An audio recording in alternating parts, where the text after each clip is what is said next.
So today I'm going to be talking about why Beowulf is my favorite text. So why it's my favorite text is because it's a battle between good and evil. You know, Beowulf is the protagonist and Grendel is the antagonist.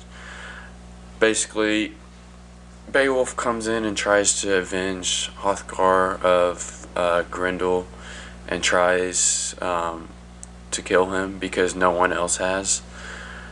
And you know, this kind of ties into the Anglo-Saxon literature of why, or kind of the description of a hero. He's always, he's kind of got superpowers in a way. You know, nobody else could defeat Grendel, but yet Beowulf was able to defeat him through, you know, supernatural kind of maybe a spiritual power, because this kind of also ties into Christianity. Beowulf kind of goes alongside with Christianity, as in, you know, Grendel is a descendant of Cain, and I think it's kind of cool that Beowulf kind of gives the glory to God, that of him having the powers to defeat Grendel. Alright, so another reason why I like Beowulf is the similarities between this and Lord of the Rings. I'm a big J.R. Tolkien fan. He was an expert actually on Beowulf, and this really shows. An example of this is Grendel and Gollum. So Grendel is, you know, the antagonist of the story, greedy and grim. He grabbed thirsty men from their resting place and rushed to his lair. Gollum, a small, slimy creature, as dark as darkness, except for two big, round, pale eyes and thin face. So those are quotes from each story. Both are super similar. Just as an example, both creatures possess superhuman strength.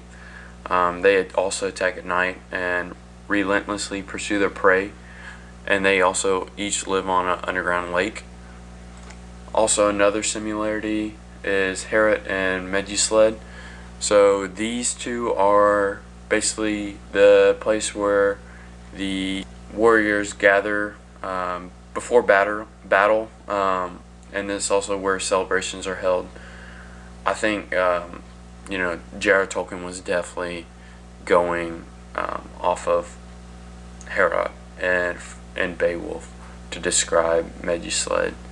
Another similarity is between Hrothgar and Theoden. They're pretty much the same. Both are old kings and lands. They both rule lands. Hrothgar was plagued with Grendel, and Theoden was under attack from Saruman armies.